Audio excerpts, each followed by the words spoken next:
And to close out, we talk about cost basis all the time because it's a really, really powerful concept in on-chain analytics, and really quite hard to get in most other traditional data sets.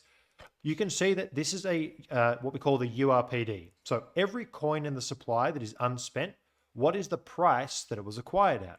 And what we can see is there's a very, very large cluster between 25 and 31K.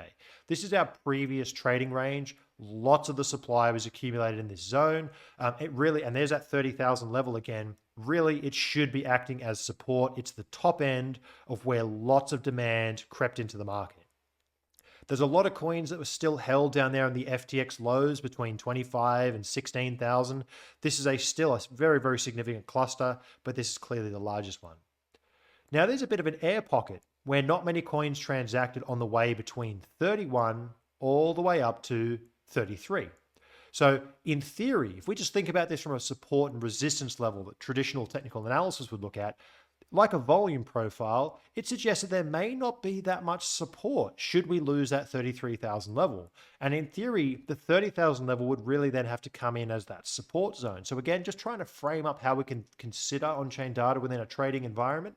Well, here we are sitting at the top end of this range, and this cluster, which is starting to grow, these are the coins that had their profit taken. These are those short-term holder coins that were moved from that previous zone down here in between 25 and 30 up to 33 and 35. So this is really the new zone, and it really depends how this cluster forms. But the more people and the more cost basis starts to develop up here, it indicates a bit of demand, but it also starts to indicate that you're getting a bit of price sensitivity. If price falls below, these investors suddenly fall into a loss, and that can create that kind of reversal effect.